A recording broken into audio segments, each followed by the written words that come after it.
Your new world order will fall. Humanity will defeat you. The answer to 1984 is 1776. He's the T-Rex of political talk. Alex Jones on the GCN Radio Network. He's got so many titles that I don't know which one to call him by, but we'll just go with Governor Ventura. Jesse the Mind Ventura with us for the rest of the hour. This book is titled Don't Start the Revolution Without Me. I think it's a wonderful title, and it's in stores everywhere today. He's just launching his tour yesterday. We're honored to have him. But you could also call it the Adventures of Jesse Ventura, because it is quite a page turner, because you've had quite a full life. Why did you decide to write this particular style of book? Well, first of all, Alex, I want to explain, I had 2 New York Times bestsellers before this book, and of course, they gave me huge front money to write that book, and it was interesting. I'll give you a little inside info. This book, we wrote it down in Mexico. We brought the full transcript back, Dick Russell and I. We were turned down by 24 publishers. And I already had 2 New York Times bestsellers. I found that pretty interesting. Are you breaking that here? Because I did quite a bit of research for this interview, and I hadn't seen that. Am I what out there? No, is this the first time you've told this story? Yeah. Wow. Yeah, absolutely.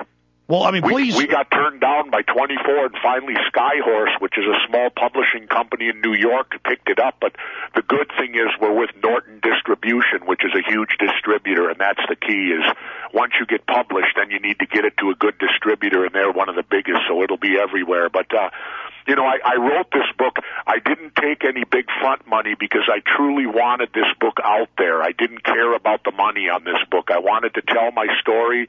I wanted to tell about the things that happened when I was in office, because, Alex, I don't know if certainly you read the book, so you know this. MSNBC, in essence, censored me. Because when I came out of office, I was the hottest commodity out there. I was the voice of the independent. The CNN wanted me, MSNBC wanted me, Fox News wanted me.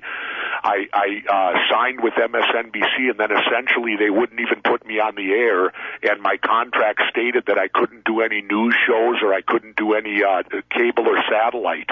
And so I believe I was silenced on purpose. Well, let's stop right there, Governor Ventura. This is all amazing bombshells that you're dropping on us. First, you've had 2 super New York Times bestsellers.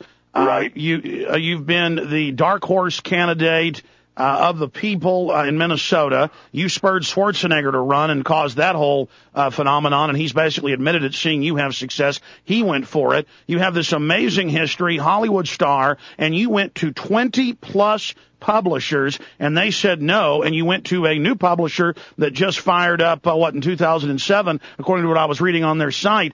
That is a story of censorship alone and their fear of your message. But now we're learning, and yes, you do mention in the book, and of course, get into it, but there's so much of the book I'd forgotten about that MSNBC literally muzzled you and used that contract to block you from going anywhere else. Exactly. They wouldn't put me on the air, and the reason for it was because I was opposed to the Iraq War before it started.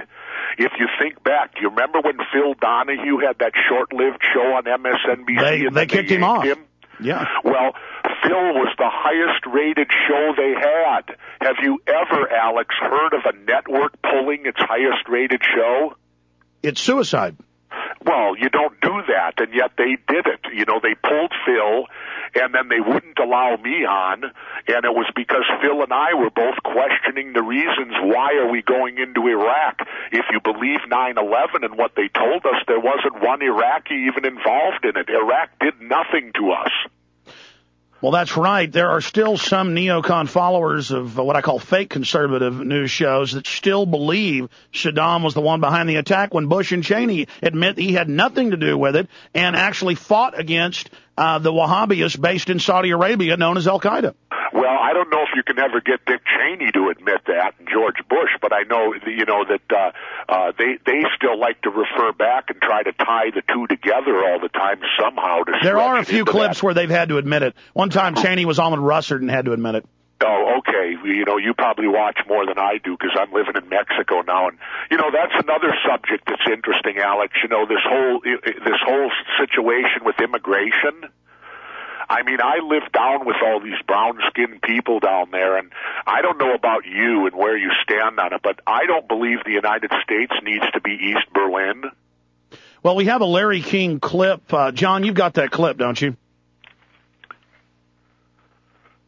Okay, well, we're going to play that coming up in a little while. But last night you said, hey, Lou Dobbs, what are you so afraid of? I live down, in the middle of nowhere in Mexico, and these brown-skinned people are pretty nice.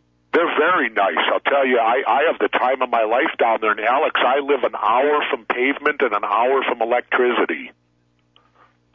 Tell us about where you live.